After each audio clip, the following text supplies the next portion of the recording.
운동재활 관련해서 두 편을 준비했습니다. 첫 번째 논문은 IEEE Transactions on Neural Systems and Rehabilitation Engineering 이라는 저널에 기재가 된 논문이고, 해당 저널은 임팩트 팩터 5.2, 리해빌리테이션 분야에서 상위 2%에 해당하는 저널입니다. 모터 이미저리란 직접적인 운동 없이 움직이는 상상만 하는 작업으로 운동 기능이 제한된 환자에게 최적의 재활 방법으로 널리 쓰이고 있고, 보행, 균형, 그리고 가동 범위 등 다양한 지표에서 유의한 효과가 있다고 보고되고 있습니다.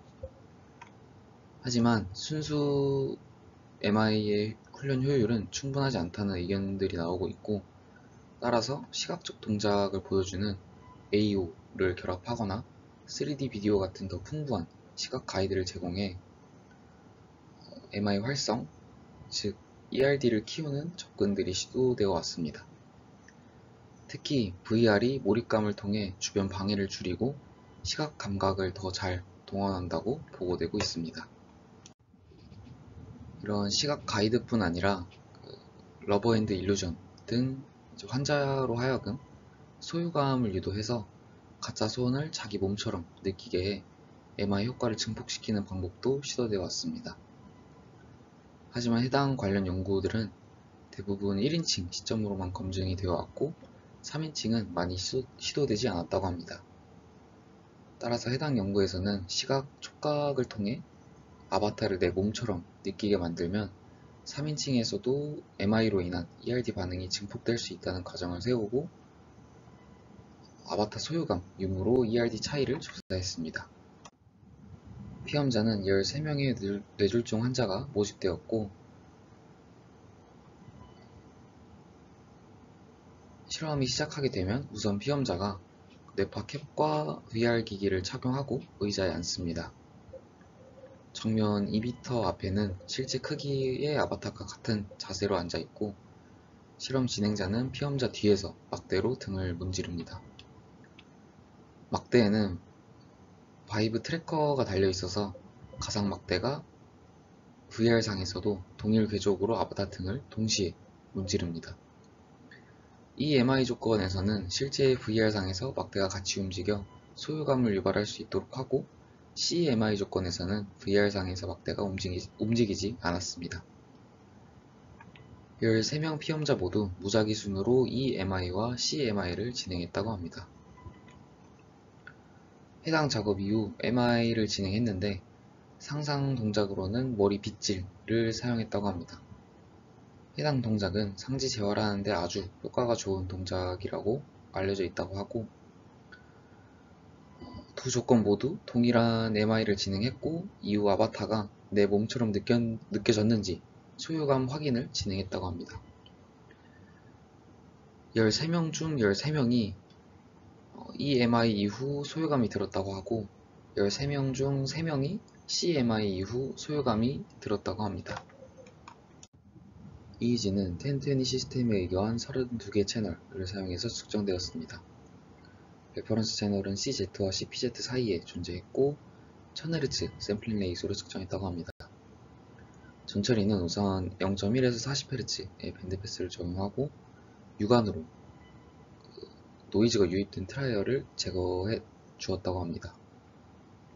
그런 다음 ICA로 안구전도와 근전도 노이즈를 제거하고 플러스 마이너스 120 마이크로볼트가 넘는 트라이얼은 제거해 주었다고 합니다. 분석으로는 ERSP 분석을 진행했고 마이너스 2초에서 0초를 베이스라인으로 사용을 하고 C3와 C4 채널에 대해서 분석을 진행했다고 합니다. 다음으로 ERSP 결과입니다. 왼쪽이 CMI, 오른쪽이 EMI 결과입니다. 육안으로 봤을 때 EMI ERD가 알파, 베타에서 더 강하게 활성화된 것을 볼 수 있고, 정량 분석 결과에서도 알파, 베타 모두 EMI가 유의하게 강했다고 합니다. 다음은 그룹별 알파, 베타 ERD 시간 경과를 나타냅니다. 왼쪽이 알파, 오른쪽이 베타 결과입니다. 알파에서는 EMI가 MI 시작 시 더 강하게 급락하는 것을 볼 수 있고, MI 기간 동안 더 강하게 지속됐습니다. 베타 또한 MI 시작 시 더 강하게 급락하고 MI 기간 동안 더 강하게 지속되는 것을 확인할 수 있습니다.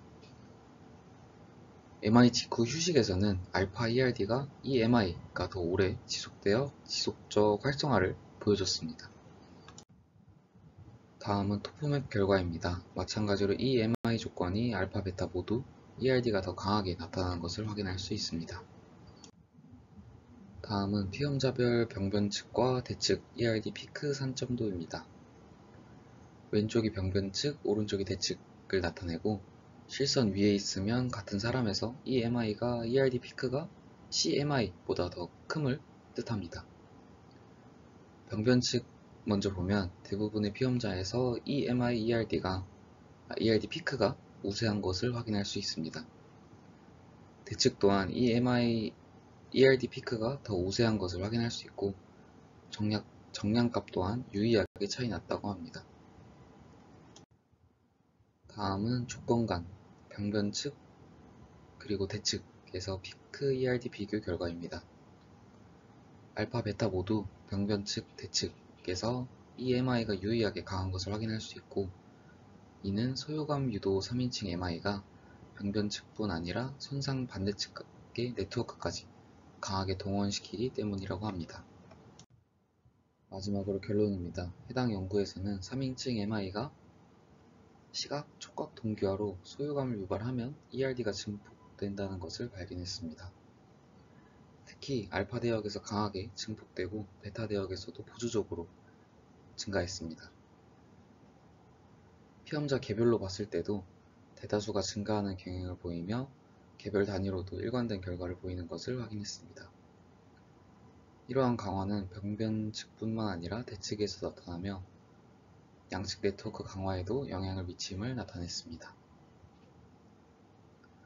해당 연구에서 아쉬웠던 부분은 3인칭 유무로만 비교했다는 것인데 추후에 3인칭과 1인칭을 비교하는 연구를 진행하면 좋을 것 같습니다. 다음 논문은 Journal of Neuroengineering and Rehabilitation 이라는 저널에 기재가 된 논문이고 해당 저널은 임팩트 팩터 5.2 동일하게 리해빌리테이션 분야에서 상위 2%에 해당하는 저널입니다. BCI는 뇌 신호를 이용해 외부 장치에 원하는 동작을 가능하게 하는 기술입니다.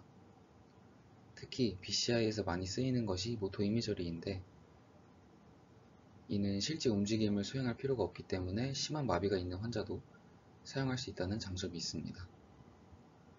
많은 연구에서 MIBCI가 뇌졸중 환자의 재활에 효과적임을 보여주었고 유망한 재활 기법으로 주목을 받고 있습니다. MIBCI는 페루프 재활 방법으로 뇌 신호를 실시간으로 측정하며 피드백을 주고 자극을 조절하는 방식으로 치료 효과를 높이고 부작용을 줄일 수 있습니다. EEG에서는 알파, 베타 대역의 ERD, ERS가 주요 지표로 사용되며 환자의 남은 운동 기능을 의존하지 않고 운동 의도를 재구성해 회복을 촉진할 수 있습니다. MIBCI는 시각, 청각, FES 자극 등 다중감각 자극과 피드백을 결합해 신경 가소성을 촉진하고 실제로 BCI 유무로 재활 효과를 본다거나 BCI FES를 결합하거나 했을 때 상시 운동 기능 회복에 효과적이라는 게 많은 임상 시험을 통해 검증되었다고 합니다. 현재까지 BCI를 활용한 뇌졸중 재활은 많은 효과를 입증했음에도 불구하고 여전히 새로운 분야이고 작동 기전은 명확히 밝혀지지 않았다고 합니다. 따라서 본 논문에서는 만성 뇌졸중 환자를 대상으로 MIBCI의 안정성과 효과를 평가하고 임상적 회복과 신경 가속성 지표의 연관성을 분석했습니다. 40명의 뇌졸중 환자가 참여했고 2개의 그룹으로 나뉘었습니다. 그룹 1은 BCI 재활과 표준 물리치료가 함께 진행되었고 그룹 2는 표준 물리치료만 진행되었습니다. 실험은 우선 사전평가 때 푸글마이어 상지 점수평가가 이루어졌습니다. 푸글마이어는 운동 기능을 평가할 수 있는 평가 도구 중 하나입니다. 그런 다음 10분 동안 눈을 감고 쉬는 동안과 태스크를 하는 동안에 fMRI가 측정되었습니다. 태스크는 직접 왼손, 오른손을 움직이는 모터 익스큐션과 움직이는 상상만 하는 모터 이미저리가 각각 한 세션씩 진행되었습니다. 각 세션은 총 100일 트라이얼이 진행되었고, 해당 연구에서는 피험자가 작업을 예상하고 진행하는 것을 방지하기 위해 그림에서처럼 중간중간에 오프로 아예 빈 화면을 제시했다고 합니다. 중재 기간 동안에는 두 그룹 모두 표준 분리 치료를 진행하고 그룹 1만 MIBCI 훈련을 추가로 진행했습니다. 표준 물리 치료의 경우 기능, 균형 및 일상 활동을 향상시키기 위한 운동, 그리고 근육 긴장 조절 및 사지 조절 훈련을 진행했다고 합니다. MIBCI는 2주 동안 1회 40분 걸리는 것을 총 10번 진행했고, 실시간으로 ERD를 탐지하며 MI가 성공적으로 이루어지면 전기자극 혹은 로봇 팔이 환자의 손을 실제로 쥐게 해 상상한 동작과 실제 감각을 연결해주는 방식으로 진행됐다고 합니다. 그런 다음 사후평가는 중재가 완료되고 2주 후에 진행이 됐는데 사전평가와 동일하게 진행되었다고 합니다. fMRI 전철에는 먼저 슬라이스 타이밍 보정으로 촬영 슬라이스당 시차를 맞춰줬다고 합니다. 이어서 움직임 보정을 통해 머리 움직임을 보정해주고 MNI 표준 공간에 매핑시켜줍니다. 우측 병변 환자는 좌우 반전해서 모든 환자의 병변이 좌측에 오도록 통일했다고 합니다. 그런 다음 스페셜 스무딩을 적용해서 시노디 잡음비를 높이고 개인 간 차이를 줄인 다음 레스팅 스테이트 데이터는 0.01에서 0.08Hz로 밴드패스를 적용하고 태스크 데이터는 128초 컷오프 하이패스로 저주파 드리프트를 제거했다고 합니다. 이렇게 전처리 된 데이터에서 레스팅 스테이트는 ALFF라는 저주파 진동 세기와 REHO라는 국소 동기성을 계산했고, 태스크에서는 GLM 대조를 통해 휴식 대비 모터 익스큐션과 모터 이미저리에서의 활성 영역을 계산했다고 합니다. 다음 결과는 BCI 그룹과 대조군 간의 사전평가 대비 사후평가 태스크 때의 활성 정도의 차이를 나타냅니다. 빨간과 노란색이면 BCI군이 사후 평가 때 더 많이 활성화된 것을 나타내고, 파란과 초록은 반대를 나타냅니다. 모터 익스큐션 먼저 보면 우측 프리큐네우스 하도정회, 중심 후회 대상회, 상측두회, 중전두회에서 BCI군이 더 큰 활성 증가를 보였습니다.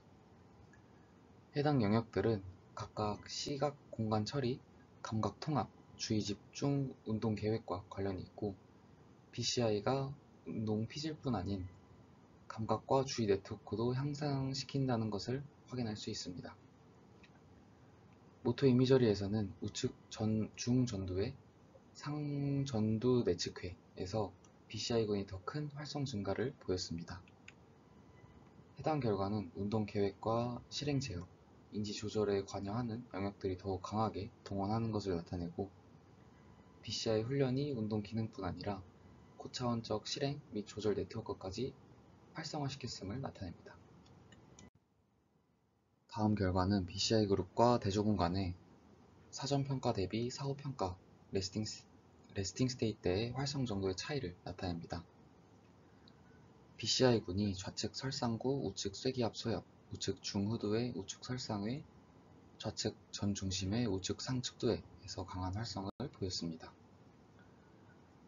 해당 영역들은 시각 정보 처리, 감각 운동과 관련이 있다고 하고, MIBCI가 운동 영역, 시각 및 공간 네트워크, 그리고 감각 운동 연결성을 강화해서 기능 회복을 촉진시켰음을 나타낸다고 합니다. 다음은 푸글마이어 점수와 ALFF 그리고 REHO 간의 상관관계 결과입니다. 두 지표 모두 푸글마이어 점수와 유의면, 양의 상관관계가 있었고, 이는 운동과 시각 공간 네트워크의 활성화가 운동 기능 회복에 많이 기여했음을 나타낸다고 합니다. 마지막으로 결론입니다. 해당 연구는 MIBCI가 만성 뇌졸중 환자의 상지 기능 회복을 더욱 촉진시킴을 확인했습니다. 해당 과정에서 운동 관련 영역뿐 아니라 시각, 공간 처리 및 주의 네트워크의 뇌 활성 증가가 확인되었고, 상관관계를 통해 이러한 활성 증가가 기능 회복에 많이 기여했음을 밝혔습니다. 해당 연구에서 BCI를 이용한 운동 재활이 어떤 활성을 증가시키며 어떤 기능을 촉진시키는지 조사하여 좋았지만, BCI군과 대조군이 동일하게 물리치료를 받은 점이 좀 아쉬웠습니다. 사실 BCI군이 대조군보다 재활을 더 많이 진행한 것이기 때문에 해당 차이가 정말 BCI의 효과인지 아니면 단순히 재활을 많이 해서 기능 회복이 많이 된 건지 알 수는 없는 것 같습니다. 추후에 BCI군은 따로 표준 물리치료를 안 받는 등의 통제를 진행해서 연구를 진행하면 좋을 것 같습니다. 이상 발표를 마치도록 하겠습니다. 들어주셔서 감사합니다.